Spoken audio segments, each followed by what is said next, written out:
Welcome back to the pod. We have the one and only Noah Smith with us today. Finally, super stoked to have you. Thanks for coming. Hey, thanks for having me on. We've also got Sanjana, of course, and Brandon this week. I reached out to Noah about the podcast right after, I think you had just said something about Twitter. You had mentioned, and correct me if I'm wrong here, if I'm getting it quite wrong. It was like you had found yourself going back to like the NewYorkTimes.com, or it was you'd found yourself with a new link situation on Twitter in which links are stripped of their title and they're hard to kind of understand. You'd found yourself going back to like regular mainstream outlets, right? Right. So taking headlines out of the title cards, out of tweets, basically, has made it very difficult to tell, what article is about what.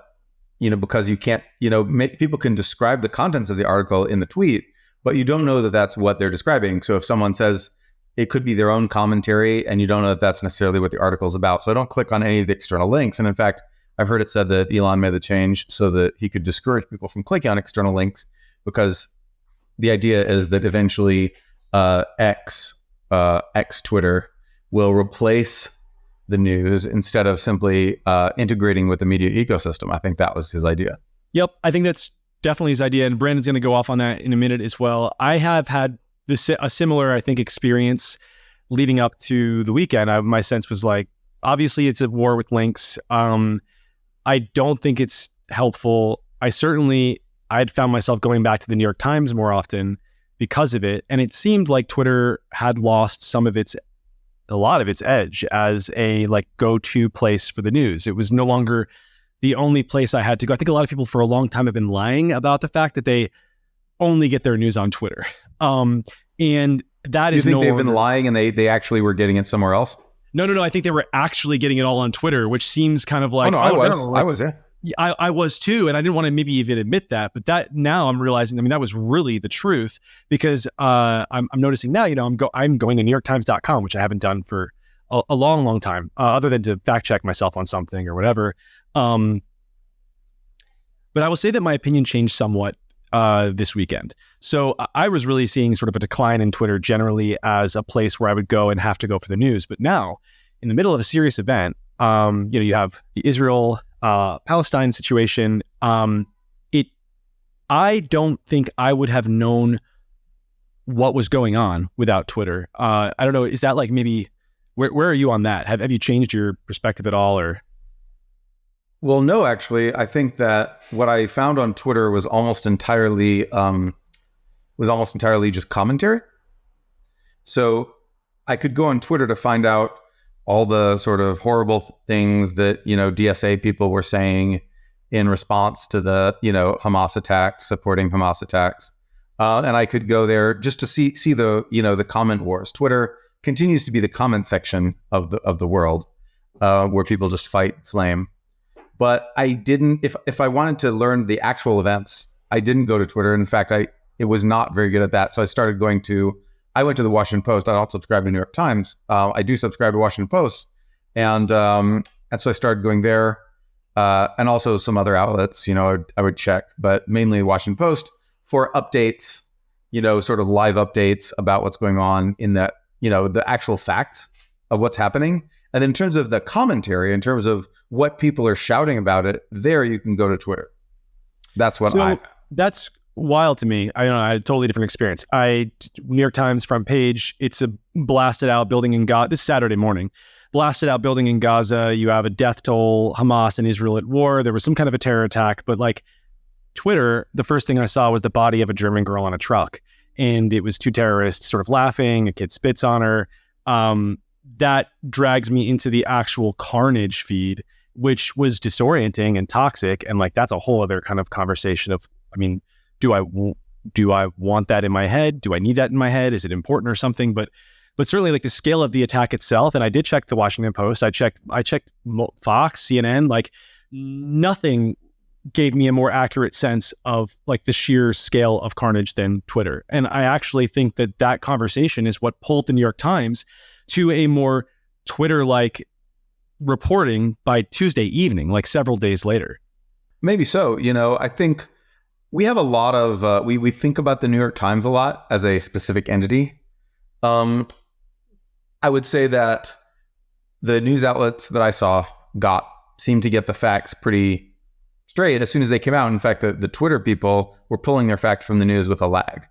So I still saw, for example, the number of Israelis who were dead in the attack.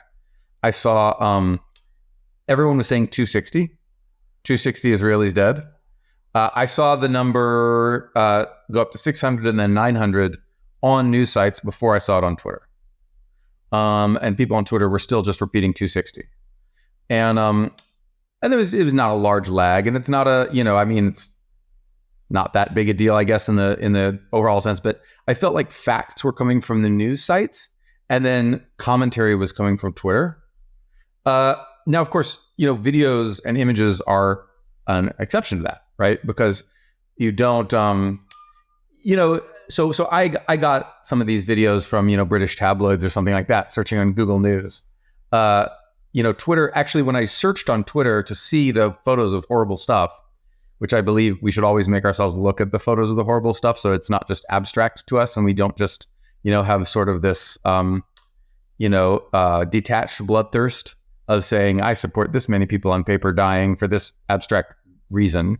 You just see what it's like. You see this is what it looks like when a child's blood is smeared all across a bed, or you see burned corpses of babies. And you have to make yourself look at that at least once. And so when I was looking for that, I didn't actually find it on Twitter until I had already found it somewhere else and posted about it. And then people posted in the replies, the nasty photos. But when I did a Twitter search, it didn't come up, and it didn't come up in my feed either. This is crazy to me. What was the two of your experience? My experience is genuinely just like 180% in the opposite direction. Like I could not. Weird. It was like I could not. Be algorithmic. I actually was trying to avoid it. No, I was clicking the trends. I clicked Israel. I clicked Hamas. I went to the trends, and every trend I clicked was like full of a feed of carnage. Yeah, no, I didn't go to the trends. I never go to trends. Maybe I've been using Twitter wrong all these years. Because I always use Twitter. Search. Like if you just keyword search Israel. Keyword search. Didn't find it. The search is not good on Twitter. Search is terrible. I think search is pretty bad. Brandon, I searched for a long time to find those photos and couldn't find them. Though, on the link thing, that's a legit. What is your perspective on that, Brandon? Yeah, like I have this theory, and I think I came to it. You basically actually know it. You said it out loud. Whether or not Elon knows it yet, his logic of optimizing the For You feed for unregretted user minutes means that he needs to subjugate every platform that hosts content, whether that platform is Substack, which obviously he's gone to war with, YouTube, or the New York Times. And like there's evidence that he's been doing this in a few ways, and they are the only ways to do this, which is to like, number one, like how do you get people to stay on the feed? It's first off, disincentivize them from leaving the feed at all, which again, we've seen that, right? Like he's throttling Substack links. A month ago, New York Times said that, for a weekend, their links had reached far fewer people than they were used to. So in various ways, he's already throttling links. Like you said, Noah, he's taken headlines off of links. So now link posts are incoherent. And then the sort of positive way to get people to stay on the feed longer, to increase the number of unregretted user minutes, is to simply make the content that's on the feed better and higher quality. And like, how do you do that? Well, you have to get more and higher quality content creators and more expensive content creators onto X.com as their primary way to distribute their own content. And the way to do that is to make X.com the best place to monetize your content online, which again puts you in direct competition, in my opinion, with somebody like Substack and even the New York Times. So it's weird that he sees the New York Times as I don't know that weird, but that's the major change, is that he sees the New York Times as competition, not Mark Zuckerberg, but the New York Times. That's his competition. I don't even know if he sees that. He does. I think that's just where the logic ends up, right? Like you're in competition with the New York Times. So now, I mean, like before the takeover, New York Times probably saw its Twitter followers as like the top of the funnel for subscriptions, right? So you could monetize X% of the Twitter followers per month, and you can rely on that as a source of revenue. Now that's in direct opposition to the primary KPI of the For You feed. That's a threat. So like, what's Elon going to do? Like, he has to subjugate these companies in one way or another, whether that's like, I don't know, quote unquote, doing things to put them out of business or acquiring them. I think that's where this thing ends up. Zooming out. I don't think you're going to have a media content monopoly in the United States or the world. I mean, like in 2015, around 2015, this has happened a few times, like with Facebook, for example. Around 2015, their newsfeed was like ascendant. They were distributing tons and tons of traffic to lots of newcomers to the media ecosystem. And one of the things that they did was release this product called Instant Articles. I don't know if you guys remember that or not. But Instant Articles it was essentially an offer to publishers.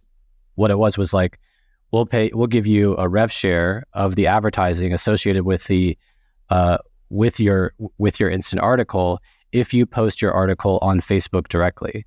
And they kind of tried to take over. I don't know if they tried to take over news, but like that was a way to keep people on the news, on their news feed longer. Like you said, Noah, like that didn't work. This has happened before, and like New York Times survived, YouTube survived, Substack was born, right? Like we still have a dynamic ecosystem of media. But again, I think where and the Facebook Instant Articles thing never really took off. I never saw a single one. Facebook's and that was not a good.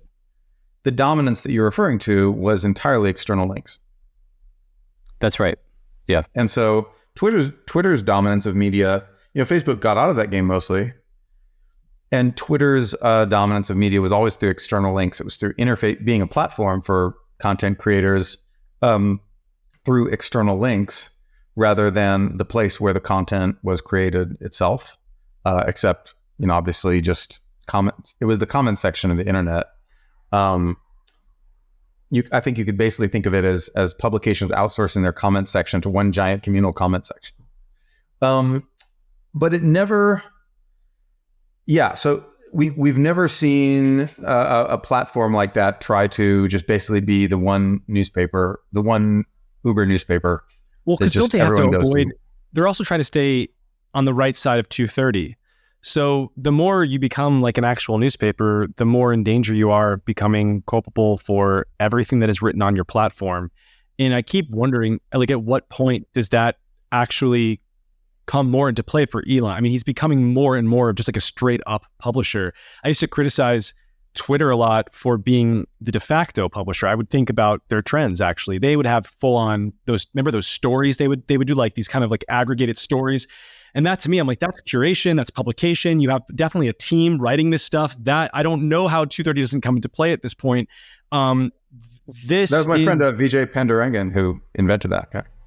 So that stuff used to be the thing that really drove me the craziest about Twitter. I used to hate that shit. And I used to feel like this is you coming in with your editorial opinion, and like, that's fine, but then you're a publisher. And so you have to be culpable for this shit. I think it's a huge risk for them. They have a lot to gain from maintaining their status under 230. And I think it's a mistake. It's also, though, just I'm completely biased because it's so much worse for me personally. Like the golden age of me being able to post links unencumbered to my work. And it's crazy that I have to be like, it's weird that I'm like, oh, I wish I could post we all want to live in a world where we can share links to our work. And that was better for me. And it was better for Pirate Wires. I think it was better for me as a reader, a consumer. It was better for me as a creator. So when we talk about creator, he wants the best creators on his platform. He wants them really well monetized.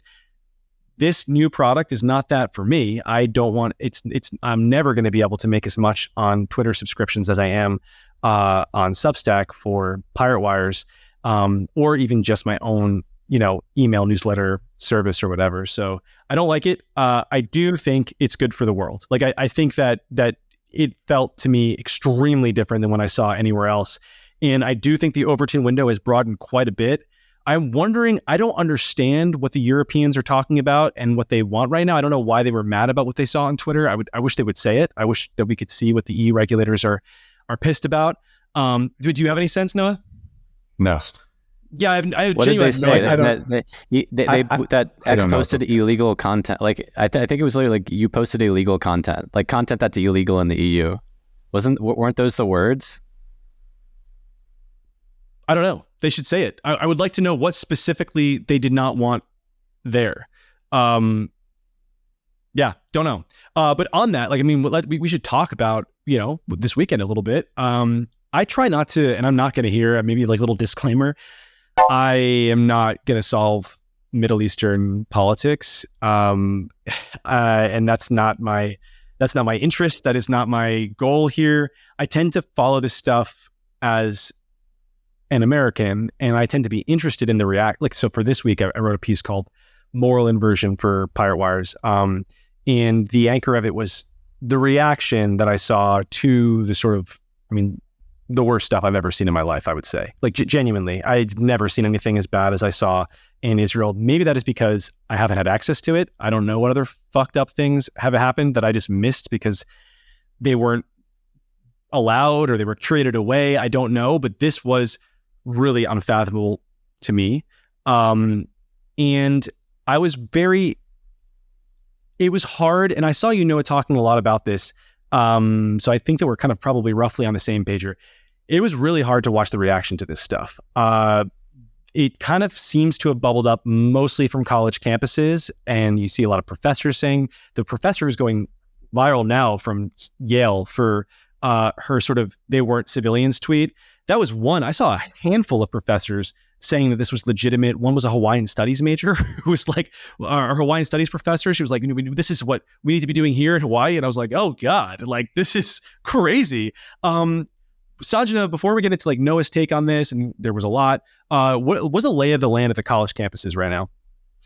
Yeah, so I guess broad brushstrokes, what you've had happen over the past few days is a lot of university student groups have issued statements about the events that happened in Israel and Hamas's attack that have then unleashed reactions and subsequent apologies in some cases from the students, and then doubling down in other cases.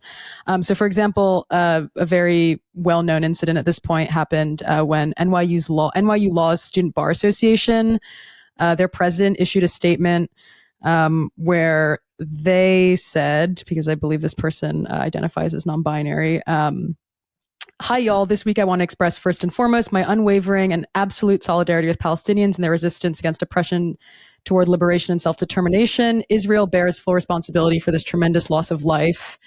And then this person goes on to say, "I condemn the violence of apartheid. I condemn the violence of settler colonialism." And then they end their statement by saying Palestine will be free. And so the day after, or a few days after this statement comes out, and following massive backlash on Twitter, the white shoe law firm that this person had a job offer at, Winston and Straw, which is a firm that has notably defended General Motors, and they're involved in lots of corporate litigation. So there's a bit of irony of this person presenting themselves as a freedom fighter or something, but they withdrew their job offer, and this is one of many cases that have occurred. So there was a statement that was issued by the Harvard Palestine Solidarity Groups, which begins with the sentence, "We, the undersigned student organizations, hold the Israeli regime entirely responsible for all unfolding violence." And this was signed by a ton of student associations, including the Harvard Islamic Society, Harvard South Asian Law Students Association, et cetera. The Nepali Students Association signed it. And then Larry Summers, the former president of Harvard, got on Twitter and sort of tweeted, that he was disappointed to see this statement was published. Bill Ackman tweeted that he'd been asked by a bunch of CEOs whether Harvard would release a sort of list of students who had signed this kind of statement.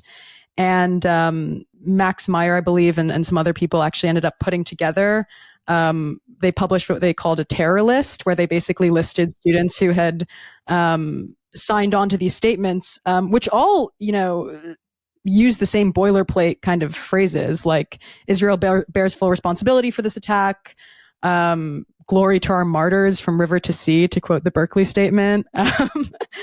And it's interesting because initially, I know in the case of Stanford, my alma, they released this very banal statement the day after the attacks, where they said something like, we know that there's lots of troubling things going on in the world, and here's where you can get counseling. And this was amidst, Stanford students hanging like sheets all over campus with things written in, red ink saying the Israeli occupation is nothing but an illusion of dust. The land remembers her people. The illusion of Israel is burning. And so there was this like growing pressure for university administration to issue a statement condemning Hamas's attacks, which they eventually did. Well, now they have to. So now they have. The students are responding to this stuff the same time that we all are on Saturday. Like, this is mostly when we're all kind of the super online people are processing this, talking about it. I'm horrified at what seems to me at that point, you have the stuff that I saw, the celebrations directly following this the same day. That to me is that's like a rape parade, basically. And I'm horrified by that. And I'm thinking, man, I'm not aligned with culture. This is hard to deal with. 3 days later doesn't feel like that, or now 4 days later, right? Wednesday, it seems like there's been a broad institutional backlash, and now what we're dealing with is the cancellation of the cancelers. Noah, what is your kind of rough take on, I guess let's just start with how do you feel about, this Harvard thing in particular? You have these groups now, you have a list of names of people who have signed on to the pro-terror thing. I don't know. What do you think about it's a list of names? It's a political list. Is this? How do you feel about it? Well, so what happens is that people join these groups, and you're in this association, right? Sometimes you go to their meetings and get some pizza, right? And maybe shyly try to hook up with someone there. I don't know. And so then when the the leadership of those groups are the people who are really invested and who really care, who make it their sort of everyday thing. And everyone in this group sort of knows that the Palestinians are oppressed and the Israelis are the ones oppressing them. And that's how morality works. And that's sort of the moral firmament, right? But they don't think about it a lot on a day-to-day basis. And then the event happens, right? Hamas, paraglides across the border and slaughters 1,000 people or something. It burns babies and beheads them and rapes people and all that, stuff. And then the org, the leadership, the 3 or 4 people for whom this is their life, and they're, probably not very well-adjusted people, and they're pretty bloodthirsty extremists, college kids. They put out the statement. They just put it out there as this is the statement of our org. And your average member of that org doesn't hear about it. And didn't sign their name to it, simply was a member of the org, right? And if they had gotten a chance to see it, might have signed off, might have not. We don't know. But the chance is the fact is that the members of these organizations had nothing to do with it. They just sometimes show up for pizza. I will just quickly clarify and say that what I saw of Max's list, it looks like leadership. And you have had some examples of leaders in some of these groups saying, I didn't even see this, and it was published without me, and I retracted or whatever. But I don't see plausible. Full lists of 30, 40 people in a group. I haven't seen that yet. Maybe it exists, and maybe it will exist. So the broader question is important, but let's narrow it down. Asked for it. So he asked for a list of every single person in the group. It makes me uncomfortable. Yeah. I think that there's also something, because immediately, obviously, we're throwing ourselves back into the cancel culture conversation. And it's you were against cancel culture. Now here you are trying to cancel someone. And I want to dial it back or rewind a little bit to the punch and Nazi stuff. So I don't think you should just go up to someone and punch them if you think that they're a Nazi. A big part of that was everyone who was a Republican was being accused of being a Nazi. And that was what was fueling the punch a Nazi conversation. Donald Trump was a Nazi, Trump supporters were Nazis. I don't think that Nazis should simply be punched. I think Nazis should be allowed to go and say what they want to say in America, but I also don't want to be working with a Nazi, actually. Like I've never wanted to be like sitting next to a Nazi who's publicly espousing Nazi opinions. Like it's weird to be sitting next to someone who wants to exterminate the Jews, as I'm not a Jewish, but I imagine for a Jewish person that would be very difficult. And I think it's perfectly reasonable to not want to work with someone who is publicly a Nazi. And so when it comes to this Gaza shit, you're suddenly a pro-Hamas person. I don't see a difference there. And I think it's perfectly reasonable to not want to work with a supporter of terrorism. Well, no, I mean, like, I agree with you. I think many people have repugnant personal opinions. It would be difficult to find a workplace without a couple people who have a hidden repugnant personal opinions that they keep to themselves. And the idea of professionalism is that you keep it to yourself. And someone who signs a public statement and makes tweets declaring that they have this horrible view of, like, I support these rapists and murderers and baby killers. God, baby killers is no longer an exaggerated term, is it? Well, it depends on who you ask. You ask the LA Times guy, and he wants to quibble on the details. Baby beheaders might be exaggerated. Is it? How many babies were beheaded? I don't know. Was it just one? I'm sorry. Some of the babies were only burned and not beheaded. They were burned with their heads on. Shut the fuck. Anyway, am I allowed to curse on this podcast? Yeah, we curse all the time. It's Pirate Wires. Yar. I want to curse. Yeah. All right. Yeah, anyway, well, fuck that shit. But anyway, my point is that if you put your stuff out there and you're a vocal bad person, have vocal, like, horrible opinions, that's one thing. If you're just someone who sits there and just sort of silently, like, hopes that our team goes and kills all their team in some foreign war, but then you don't talk about it, professionalism requires that we not go rooting around in people's lives to discover people's hidden bad opinions, and that if they keep it to themselves, then it's fine. Because, I think there's honestly, also something to be said about it. It's really being framed as like, well, the truth is the Palestinian-Israel thing is complicated. Otherwise, it would have been solved by now. It's like abortion, right? Like, people have very strong opinions. They've been fighting about it for fucking thousands of years. Well, I guess the last 80 years for sure. It's not something that I'm trying to come in here and be like, no, the Palestinian position is beyond, like you. It's so immoral that you must be kicked out of, work forever or something. It's specifically like that. Hi, y'all, with pumpkin fall stationery on a newsletter saying, like, I support this violence. I support this specific thing that we all were, like, inside of online, watching the carnage that I've never before seen. And then you have someone so, like, cheerfully say something that is so beyond what I want to be working next to. It's like, and I think for a lot of people across the country, there was this moment where you were like, I didn't realize you were actually evil. Like, I thought that we disagreed on some stuff. I did not realize that you were going to be celebrating rape. Like, that is just crazy. And for the whole left, this is a really big problem. I thought Joe Biden very smartly came out very soon. I think he probably saw some reports pretty fast that were like, yo, there are American hostages. You do not want to be anywhere near this crazy leftist shit celebrating this. Like, this is going to be a huge problem. And he was sort of against, out of the gate, he was very strong in support of Israel and like, espousing, like, this is really a tragic thing that I saw and whatnot. But the other leftist organizations did not get that memo. The student groups certainly did not. The BLM groups. Bernie did. Bernie? I didn't see Bernie. I know most of the Bernie Sanders very early. And you know why? Because these guys are old. And they remember the last time this kind of stuff happened. They remember the people who would, chant in this, like, leftist people who would chant on the street for Mao or the Khmer Rouge or Pol Pot, whatever. And then they remember that. We don't have any personal memory of that. We can read in some article that happened at one point, but that doesn't mean it's real to us.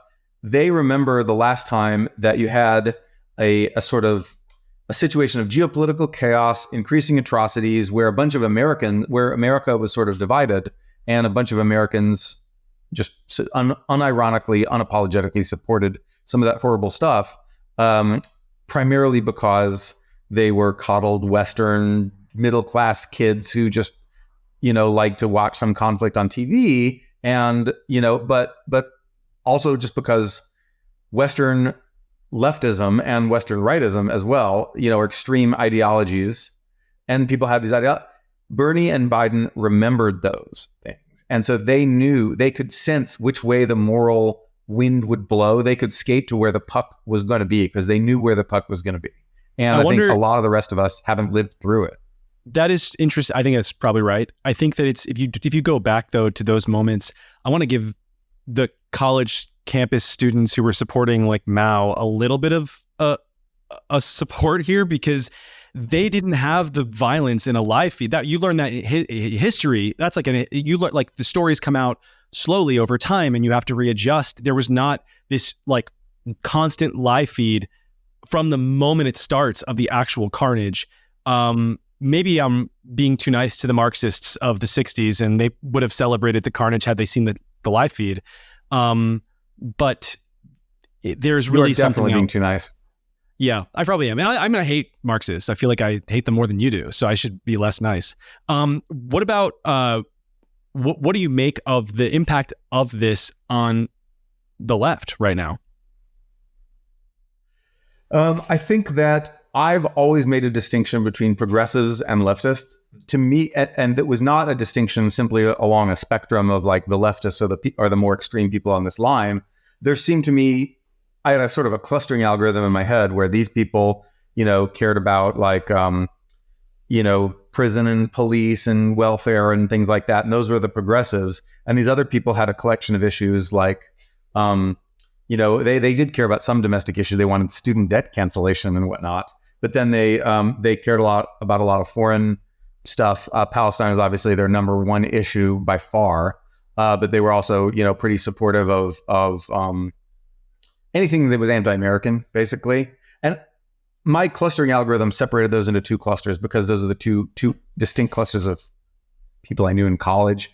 But you could definitely see the Chapo trap house guys and like the BLM people, the prison abolitionist people were very different groups of people. That doesn't mean either one is less extreme than the other. It's not on a spectrum. You can see prison abolitionists and police abolitionists get insanely extreme. And you can see the Chapo, you can see socialist leaning people who are more moderate, sometimes.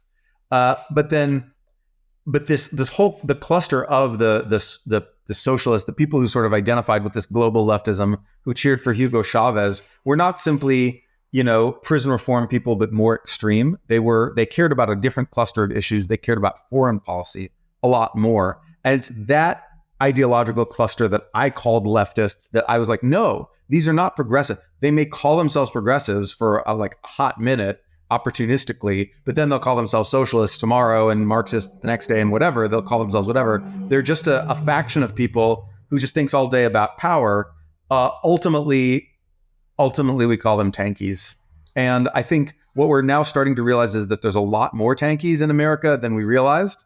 It's not just the people who say, who have the hammer and sickle in their bio and say, literally, Stalin did nothing wrong, blah, blah, blah.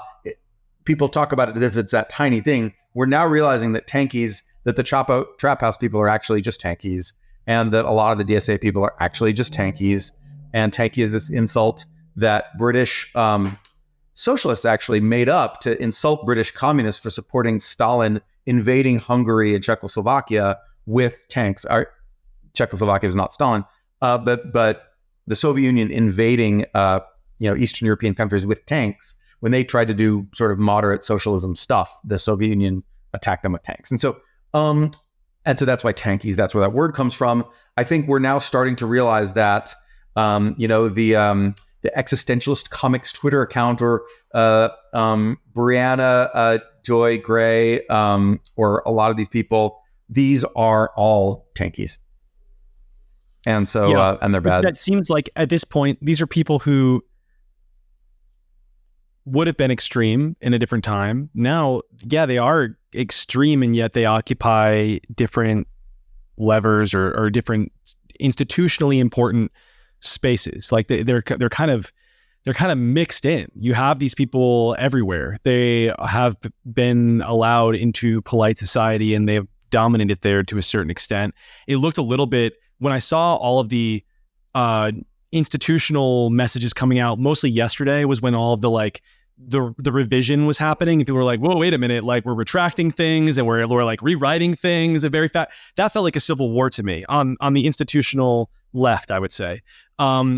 who do you think wins that? I mean, am I right? And then is there a victory there? Perhaps I don't see the tankies. Certainly, the tankies like to fight. I don't see them just losing. I see them losing relevance. They were there in the 1980s. Those people were around. And if you watch the movie Slacker, which is a sort of the pastiche of what Austin culture was like in the 1980s, you see this guy sitting there cheerfully passing out pamphlets to people saying, terrorism is the surgical strike capability of the oppressed. And that was a tank. That was those guys, and they were a joke. And you see another guy who's in a co-op house early in the movie sitting there talking about how, he's just so extremely obsessed with politics and speaking in a way very similar to how we see DSA people talk about politics on Twitter. And you recognize that these types have been around. What happens is that they recede. That this would-be revolutionary left, the sort of nasty tankies for whom really just bringing down the United States is like the number one North Star, right? These guys recede and they become a joke. And you saw Nazis recede and become a joke. And then they came back and it was like, whoa, Charlottesville, like there's people in the street chanting, Jews will not replace us in the street. And the president's sort of kind of saying some equivocal or maybe even nice things about them. That was amazing. And you could see Trump's approval numbers, which had been high in that populist moment of 2016. You could see after Charlottesville, they tanked and never recovered. It seems so much. It seems so different, dude. It seems so different that we're talking about actual institutional support for these things right now versus some kids doing some really fucked up, crazy shit. And the president, I mean, was he really saying white nationalists are kind of good? I don't think so. I think he made a massive fumble there and was trying to talk about a broader thing, and it was totally wrong. But it was not the same as people actually saying verbatim from, it's like the NYU, whatever, like having her name on it, proud of it. This is justified violence, and it's across the country. Those people don't just all vanish. You fired a couple, but like they're occupying actual positions of power. This girl was going to be going into, being a lawyer at like some like Microsoft or some shit. She's one. How many people actually think like that? It feels like a lot. It was my sense this weekend was like young people genuinely kind of are of this belief. I also I'm a big like follow the engagement person online, and there's plenty of tons of like shocking amounts of support for this stuff, like really huge. I mean, any post I have, I say run my mouth up a lot, but like I don't get a lot of haters in my comments. I've never gotten so many, genuinely. Once when I was piled, twice when I was piled on by the Chapo House guys, a while ago over a San Francisco thing.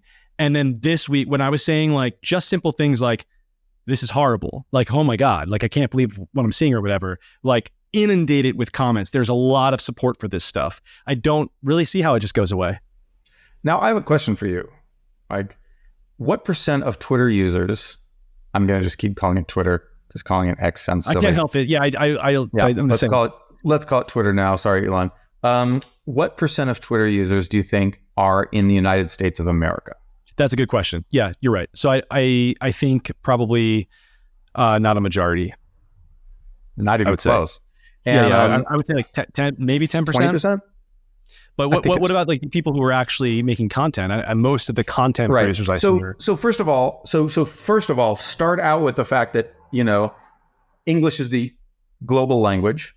Everybody sort of speaks it. Most of the people on Twitter are speaking English. And most of the tweets are in English. And then most of the people on Twitter are English-speaking people who can speak English to some degree who are not from this country.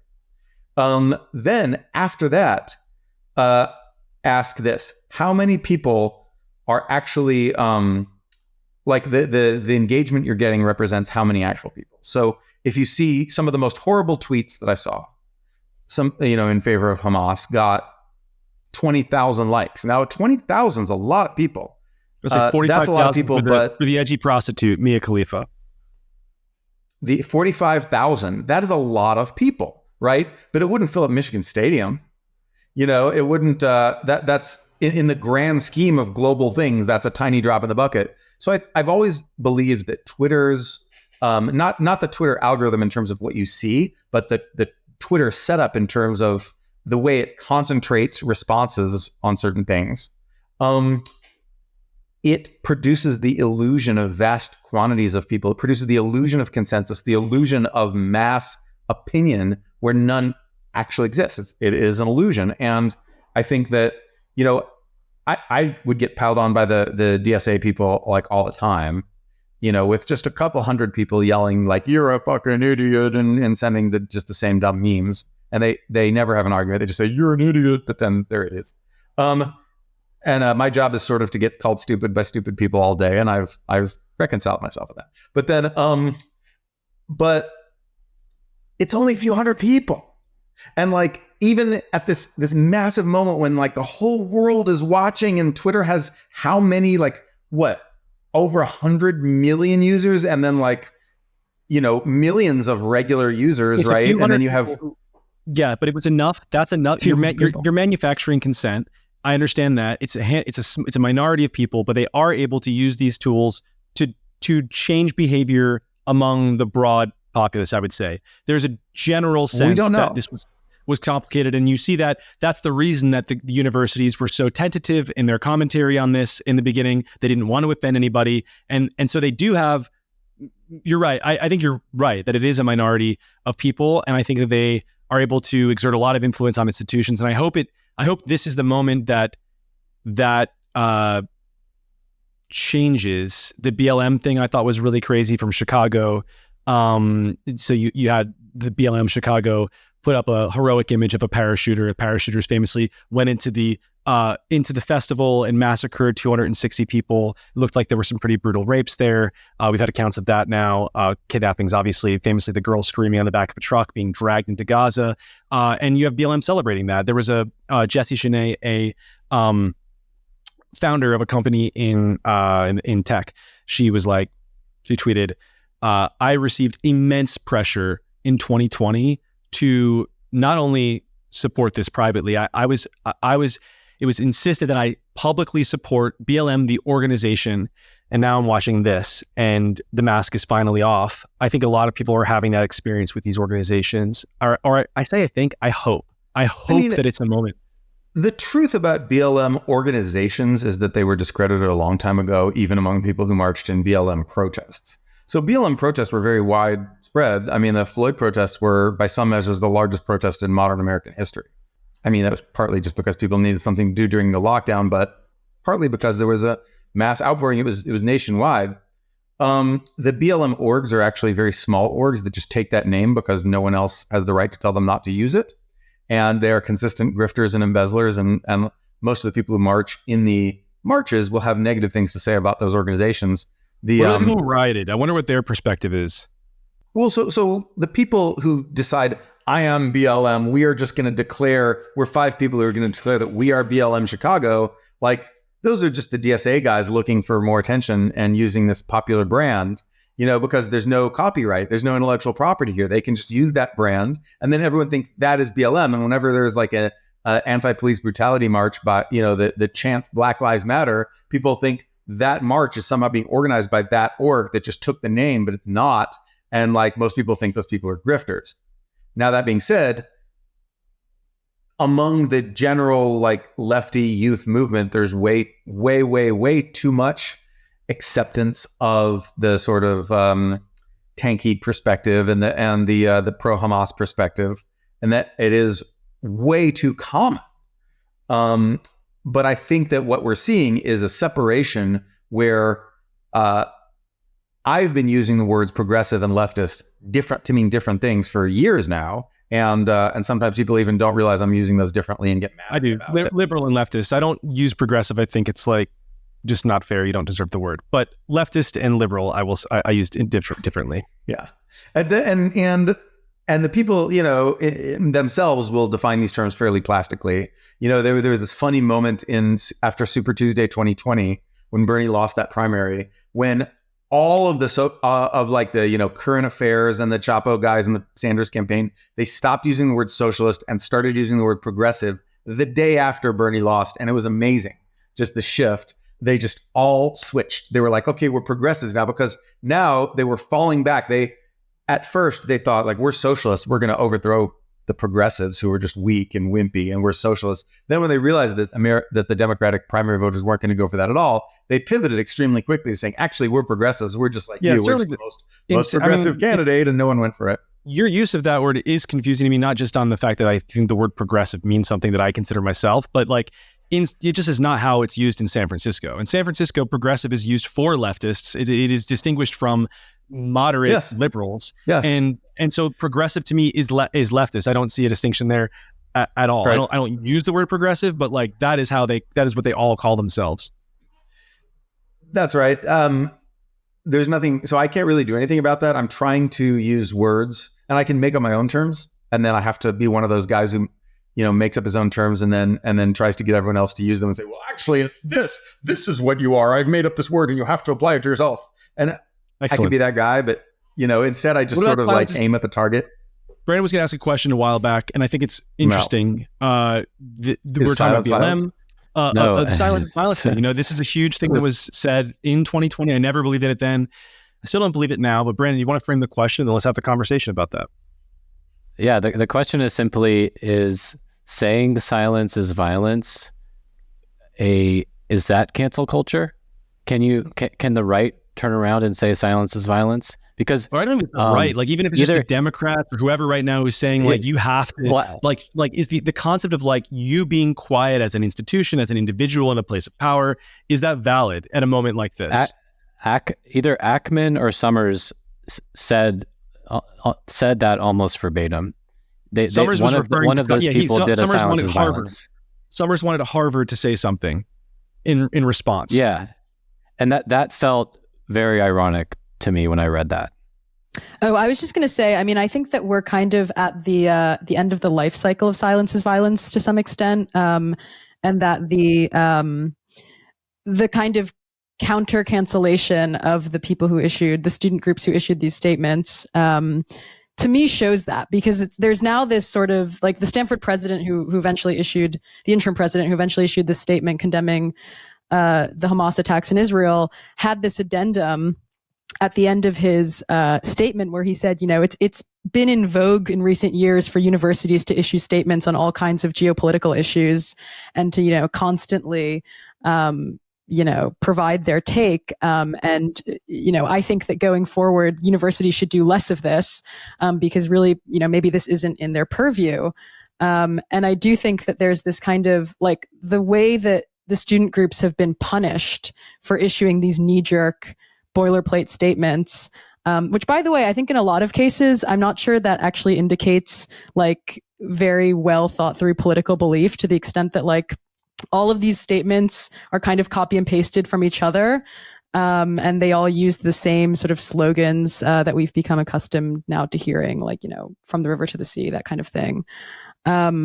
But, the silence is violence thing, I think, started with BLM in 2020. And there was this huge pressure for us all to like come out and, the black square phenomenon and, say that we thought police brutality was wrong. And I don't know if it's, if the next time a crisis like this erupts, everyone's going to be rushing to issue statements. Was it an AIDS thing? What silence is violence? I feel like it was an 80s thing that was then brought back in this context. I don't know. I have to look it up. I think that you can't be expecting someone to speak out ever. I think it's like, I want the world to be, especially people who are not super plugged in. You don't want to speak about a political thing, please do not. Like, stay home. Don't put up your black square for any of these things. You're perfectly entitled to not being plugged into the news and speaking out about it. That goes for institutions. That goes for people. I think I also understand why, let's say you're a hardcore Palestinian person and the most atrocious thing that you've ever seen happens. It's this Israeli thing. And you really do believe it's extremely disturbing. It's bad. But you're thinking to yourself, like, I'm going to get blamed for this. And it's not what Palestinians are. And the whole topic just upsets you because you're like, oh God, everyone's going to think this is Palestine. It's just Hamas. How do I talk about this? I can't talk about it without pissing off Muslims. Maybe you're in a space where that's really difficult. You have a Muslim family that is like super obsessed with this. You can't talk about it. You want it to go away. I kind of understand just like wanting to stay out of it. And I would never hold that against anyone personally. Like, I think that there are a million reasons you might not want to talk about something.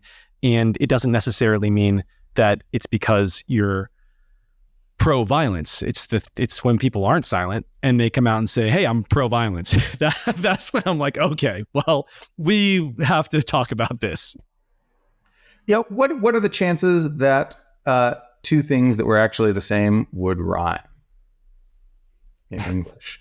Very low, which tells you it's very likely that people just said silence is violence because it rhymed.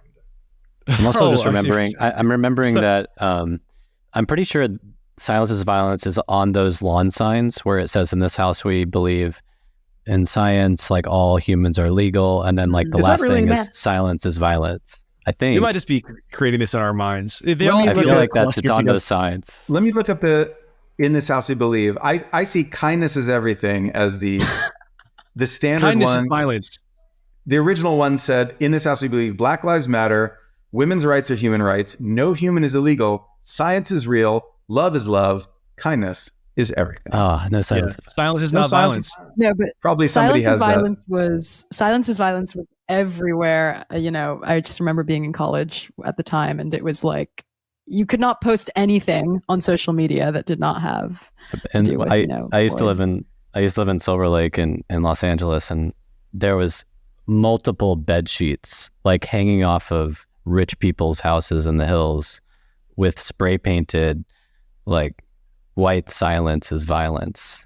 Yeah. And like there's a portion in the driveway too.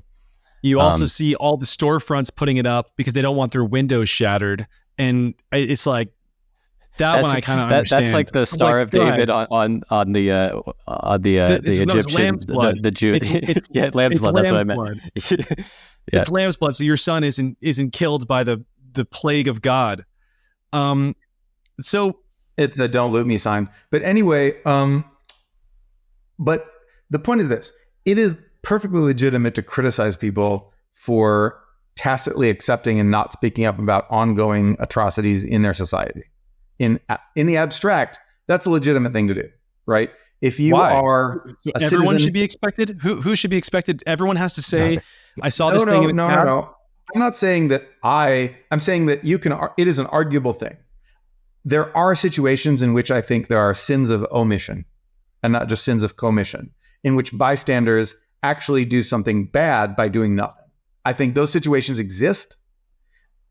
There is not. I would say the New York Times was complicit in that this weekend. That from their reporting, I wrote about it. I think that was omission, but their job is to report the truth. I think the average person on Instagram is like, I don't know what the fuck's going on in Israel. There's the classic thing: you walk by, you see someone getting raped, you don't call the cops, you don't try to do anything. Okay, sure. Yes. We've had these arguments for decades, and they're legitimate arguments, and they're highly situational. I think that. In the abstract, there can be times when people can be expected to do something and where doing nothing is bad. A sin of omission is a real thing that sometimes happens, right? And that doesn't mean that slogans like silence is violence universalize that idea in a way that doesn't make any sense. And that is, we can all think of times, many, many times when silence is not violence. And so there's no general principle where we can say silence is or is not violence. There are some situations in which people can reasonably be expected to do something that they didn't do, a sin of omission, right? And there are many situations in which you have no right to expect people to do something that they didn't do. And so I think that it's so situational that trying to discover, make some blanket principle about silence is violence, that just rhymes. There's no universal principle there. Anyway. I want to, situational ethics, relativism. So, sorry. I mean, are we, I guess, just on the cancel culture thing, are we canceling people, and is that good? Is that where we've landed? We're the woke right. The woke right. Well, I said, well, yes, it is the woke right, but I'm saying we're the woke right. Like they introduced this language to us, and it's like we've attacked it for years, and now here we are saying, some things are perhaps worthy of cancellation. Well, so I think the people who point out that cancel culture is social ostracism and that social ostracism has been around forever are correct. That doesn't make it always good. And that doesn't mean social ostracism is always a good thing. But I think it's correct to identify that that's what it is. And I think what happens is that society and technology change to make social ostracism more of a burden on society and less of a burden. So I think that, for example, if you're in a small town in New England in like the, early 1800s or something like that, cancel culture or social ostracism, I will say, which is just cancel culture, is very, very bad. It's extremely conformist, Oh no, you slept with your boyfriend. Now you get a big red A on your head. That's bad. But then social ostracism of you're in the 1980s and you're in a punk rock scene, and then you wear swastikas and you're always talking about Nazi shit at the punk rock concert, and people shove you out the door and say, don't come to the concert. That's fine, because you just go to a different concert, you Nazi dork. And the point is that, it sounds like you're just one of those things and not the other. You're just enforcing your own values, right? So you're saying it's good provided we're canceling the right things. No, I'm saying that there's a technological situation, a technological milieu in which I don't even know another word for it, but a set of technologies and in the world that will make social ostracism incredibly damaging to people's lives and will make social ostracism merely slightly annoying. And technology determines that. And when people complain about cancel culture now, what they're actually complaining about, even if they don't realize it, is that the internet has changed social ostracism to turn the world more into a small town. And we are now rediscovering some of the annoyance of living, some of the burden of living in a small town and being subject to the consensus morality of the small town mob. We're rediscovering this after decades in which the car and the modern industrial economy and all these things and urbanization liberated us temporarily from small town moral consensus breathing down our necks all day. We then are rediscovering it because Twitter and the rest of the internet turned our society into a small town again. Maybe it's a small town of a few 100,000 people. Maybe it's a small town of a few million people who are actually active Twitter users, but it's still a small town because, everyone knows everything that everyone else says and everyone knows everybody. And so it's, I think, and nobody ever forgets anything. Everyone remembers what you did. If you were caught having sex with some person, then everyone remembers that for 20 years, for the rest of your life, because the internet is forever, because they can screenshot your tweets and they can screenshot your Facebook messages and they have your photo there and everyone knows who you are. And we escaped small town life in the mid and late 20th centuries. And all of us grew up in a time when we could escape the small town morality. And then a new technology came that thrust us back into that small town cauldron, and we hate it. I think there is something interesting about just, you used to be able to, I think about that small town, you're talking about even the Scarlet Letter. If it got really bad, you still could leave towns. And that is just no longer the case, right? Yeah, it's we're all in the small town and yet it's everybody, and we're not supposed to be in a small town of literally everybody. Sanjana, I know, Brady, you're about to comment. We'll bring it back in, but I do have a question for Sanjana before, as we're getting close to the end here. It's for, I hate to be giving you as a younger person questions, but as a younger person, it's just a stupid conversation. Has the cancellation thing been so internalized that people are just obviously we're going to be canceling forever. It's not even cancellation. It's just, it's consequences. Is that totally ingrained, or is it more of a trend? Are people thinking about it differently? Specifically in the context of this, what have you seen in the sort of Gaza-Israel thing? Has that changed the conversation at all? Yeah, I mean, I think I do agree with you, Noah, to the extent that I think cancellation is really just sort of emergent with the technology we use. I think that it's almost, in my opinion, naive to think we can escape cancel culture when we're using a technology that allows people to that rewards people for the kind of viral tweets in which they are, citing something someone said, and this tweet gets referenced, and then it goes, it blows up, and this gets the person who's posting the tweet a lot of notoriety. I mean, I think what I've seen from people I know who, I don't know anyone who's gotten canceled for posting, stuff after the Hamas attack, but I have seen a kind of realization from a lot of people I know on the left that the cultural winds are shifting such that they will now have to realign themselves in a way that's more advantageous. And I think, I've always, again, with these university statements, it's like all of this is just virtue signaling, of course. Why does the Nepali Student Association need to issue a statement about the Hamas attack in Gaza? Well, it's because we live in like this cultural paradigm where they think they're expected in order to stay in the good graces of their peers to issue this kind of statement. And now they're being punished for it. And so I think they're just going to realign, to what they think will allow them to stay in the good graces of their peers. And I don't think that in my mind, that doesn't constitute like a reckoning about cancel culture. Like, I don't think I see people my age who are like, maybe we should stop posting screenshots of our peers saying stupid shit, from their Slack pages or their, messenger conversations. Just the opposite. They're just, Sorry. Yeah, they're just realigning where they sort of do that kind of thing. So, which will have consequences across or repercussions or whatever. The left broadly, I think, has to evolve right now, especially if you want to I think just practically speaking, if you want the support of Jewish people who are a major part of the Democratic Party, not in terms of population, obviously it's a small group of people, but it's just culturally important. It is in terms of donations and just power and status. Like, Jewish people bring a lot to the table, and I don't know how moving forward the Democratic Party could possibly maintain support from Jewish people without doing what Biden has been doing smartly, I think, which is just coming in really, really, really strong on this issue. There's a lot fewer Jewish people than there used to be. I mean, they're down to less, 1.6 or 1.8% of the population from a former 5 to 6% of the U.S. population. So, but I don't think they matter as a voting bloc, though, and never have. It's more about cultural and economic impact, and we're in these.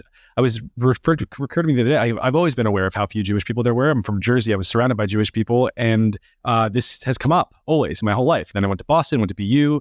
Third of my house was Jewish. Like, I've known Jewish people. The idea that there weren't many Jewish people was weird to understand, but I did know it. But the places that I go, right? Like, I was in publishing. I'm in tech. I was at a college. Like, these are places where Jewish people exist and do have influence, I think. And I think it is important, and they do add a lot to the Democratic Party. So it's not something that you want to just lose. And also the Israel relationship is incredibly important to America for all sorts of crazy. I'm not sitting here trying to have a geopolitical conversation on the Pirate Wires podcast, but it seems like that is an important alliance. And I don't know. Well, I want to sort of, get back to my whole, punchline here about my idea that that cancel culture is actually just cancel technology, and that people are always trying to cancel each other. I think that the idea, everyone sort of in their mind has this mental model of cultural phenomena as being autonomous. Like, people just decide this, and then norms change, and then people talk about it and decide this other thing. And I think there is some of that.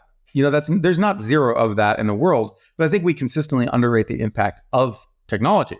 And so I think that, and the interplay between the two. And I think that my instinctive solution is, for the problem of everyone being in one small town, is to break up the small town and to have, and I think we're already seeing this. I think most discussion now happens in DM groups. Yeah.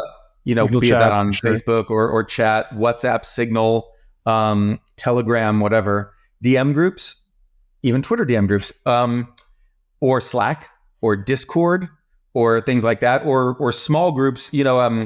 Discords are not DMs, Slacks are not DMs, but it's a small group. It's a small town, and if you say something horrible in a Discord group and then someone goes and posts it to Twitter, a few people may care, but it's not like something that you posted to Twitter. So I think Facebook was the problem in the mid 2010s and solved itself by pushing all the discussions into Facebook groups. And that's why no one talks about Facebook as a political force anymore. Even though people are discussing politics on Facebook plenty, they're doing it in groups and DMs. And I think Twitter is the same kind of thing. Twitter needs to, well, I would like it if Twitter just died, but I'll be happy if Twitter simply shrinks in importance to where it becomes this sort of paper bag that everyone shouts into, but that ultimately that's not where real discussion, real consequential discussion happens. Serious most of question for you. On Twitter dying, and this is not a trolley question. I'm genuinely curious. Or shrinking, right? Not dying. But I'm saying, but like, let's talk, because why are you on it because you think that you have to be on it? Yes. For your job. Okay. So then I hate it. I would quit in a second. I would never be on it. Yeah. I would say that it definitely is a kind of poison in my life, but has always been. And yet it also has tremendously benefited me. And I can't deny that. I am good at it, as are you. And it has helped me. Because of it. I could be like an independent business. It has helped me build an audience. And that's, I'm a writer and a publisher, and it's important for those reasons. I don't see a better tool still, though I can't share my links. So maybe, I don't know. Brandon, I cut you off a moment ago. I want to talk about this technology second, and we're going to keep going. Then that'll be our last topic. But I want to make sure that I get Brandon's point before I cut him off. Sure. Just that, Noah, you described cancel culture as basically like a technology, like an emergent phenomenon from a technology. I think that there's still another side of that. Like when we complained about and complain about cancel culture now, we complained about it because people were getting canceled for really stupid, uncancelable stuff, like the Aziz Ansari bad date. Like that, for me, when I think about cancel culture, I think about microaggressions. And so I think cancel culture is you can't disconnect it from, I don't know, the shifting norms that started in 2018 and have lasted until maybe now. Maybe now we're sort of at the tail end of it. But my point was just to say that I don't know that you can say it's only a technology issue. I think it's also like, look, people are getting canceled for telling a bad joke at an elevator and having been overheard. This happened at a tech conference in like 2017 or something like that. That is also maybe just it's possible to be you can disseminate stuff like that because of the technology rapidly, and it is associated. It's associated to a profile and whatnot. I still do I think it is a cultural change, but it would have been the cultural change would have been not really impactful if there were not a way to spread that message around rapidly and have it affect your actual life status. Like, what could you even have done with something like that in the 90s? I mean, how would a joke that you told in an elevator have spread? Like, I think that unless someone put it on the news, which is like unthinkable, I know, and it wouldn't have mattered. I know, but we're in a situation right now where all four of us are kind of feeling like some people should be canceled for the really bad stuff that they're doing right now. They're saying that they're doing rape parades, right? And we're like, that's cancelable. Aziz Ansari's bad date, maybe not. Well, so I think because the influence that we now have with our opinions, also because of technology, makes it there is some validity to, like, if someone is out there espousing truly horrendous things and they have a huge audience, you want to talk about that, and you have more of a reason to, like, I don't know what a student group would have done at Harvard in the 90s for an atrocity. Where would they have written that? I guess, would they have written something in the Crimson? In newspaper, like, why? Yeah. Would they have, like, where would they have done that even? Like an email? They didn't even have, were they even emailing in the 90s? I don't remember emailing in the 90s, like in the mid 90s or something. Let's say the 80s. Like where did those messages, you would have had to have gone to some coffee shop to meet some crazy person. And even then it would have been stuck in the coffee. You wouldn't have heard about it elsewhere. It was just like the technology has allowed for much spikier culture, like weird extremes. And because of that, it's actually somewhat rational. Someone went after me today for looking at this girl. I saw two tweets of hers. No, you guys all maybe have seen this. It was the girl saying, I'm waiting for like white Americans to stand up and denounce every mass shooting. And we were all like, yeah, I denounce for sure. I denounce every mass shooting. Man, there were a couple that were okay, like. It was a crazy thing. And then her other one was like just a pro-revolution. On Saturday morning, she tweeted it, pro-revolution. And I screenshotted those. I was like, man, I think there's a cultural difference here. I'm starting to sense a cultural difference here between like us and her. And someone was like, why do you engage with these crazy people? I'm like, because that's lots of people are seeing that, and lots of people are. I'm looking at the numbers, like people do agree with that, and so I think that I'm looking at trends, and as I think Noah said earlier, I think it's true that there are less of them than it feels like when you're on Twitter, but these trends do grow. Brandon, you were at Thought Catalog editing me 15, 12, maybe 12 years ago when people were talking about systemic white supremacy. And I was like, that's fucking crazy. I would talk about it with people in the real world. They never heard of that before. And I was in there in these like message, like in the comments section of these dumb articles being like, that's a crazy idea. America's not a systemically white supremacist country. Now that is a standard opinion. So because of the technology, because of how fast an idea can proliferate or can spread and then proliferate, like I think you're forced to kind of engage with this stuff to a certain degree. Until you shut it down. But I don't know how you shut it down. I don't know how you just flip a switch and turn off the internet's ability to mainstream these crazy ideas. It's just Twitter, man. It's not, though. You just said it's not because you want to shut it down. Why do you want to shut it down? Because you recognize the power of it. And if you can't shut it down... No, that's what I mean. No, it's just Twitter. As in, when you talk about the internet, the disaggregated internet is much less good at it does spread crazy beliefs, but their spread is naturally limited by the size of groups. Maybe. So Reddit, for example, they're a little bit narrower. I mean, we have massive Reddit groups like, where people aggregate, but it does, you don't maybe, I see what you're saying. It's maybe doesn't mainstream quite as quickly. Twitter is pure. It is like pure mainstream of extremism. And America has now been forced to mainstream the extremism of everybody in every other country too. And I think our Americocentricness causes us to forget that a lot of these complete genocidal assholes we're talking about are sitting there in a country with a per capita GDP of $2,000 and just, like tweeting out their ethnic hatreds. And we think it's the person next door to us. It's not just Twitter. I think we should zoom out and say it's basically the discovery algorithm. TikTok has a discovery algorithm, but by that I mean maybe it's TikTok an algorithm. Too. It's an algorithm tuned to not giving you content from the people that you follow.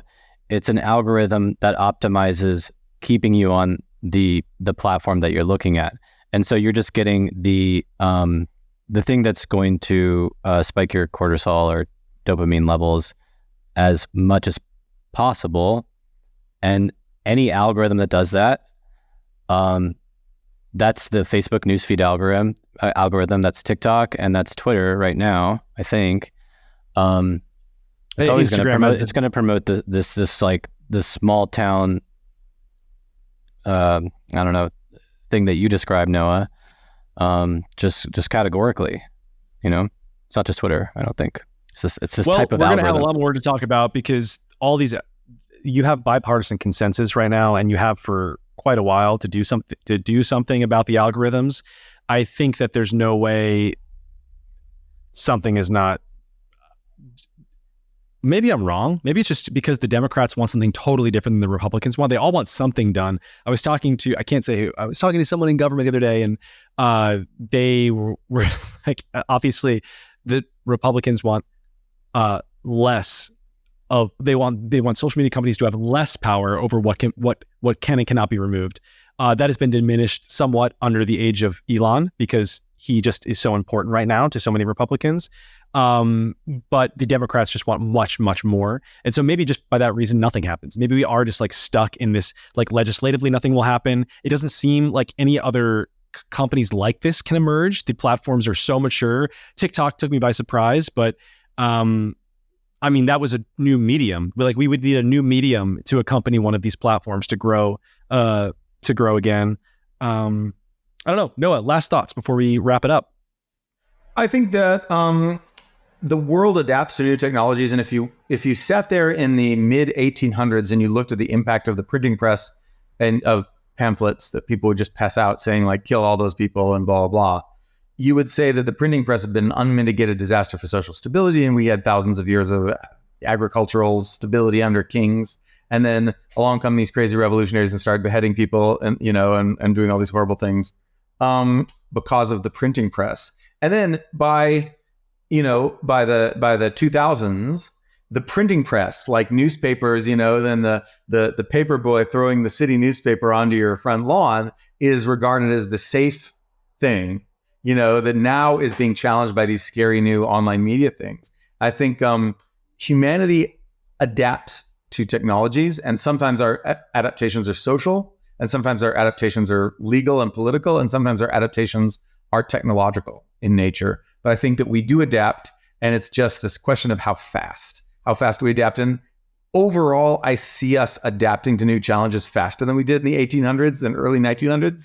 I think that it used to take us 50 to 100 years to adapt to some of these things, or maybe even multiple centuries. And now I see us adapting within like a couple decades. And it's still a couple decades is a significant portion of our life. And so we're going to live a significant portion of our life in the chaos created by social media.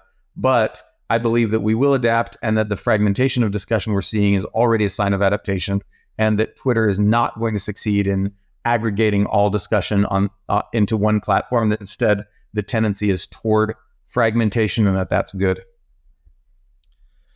Okay. Well, I have a lot of pushback on the goodness of the printing press, but we will save it for another day. No, you guys should check out Noah's Substack. He's are you just Noah Smith on Twitter? I see your head. I'm No Opinion on Twitter as well. No opinion. That's what. No Opinion on Twitter. Check him out on Substack. Thank you for joining us. We will see you guys next week.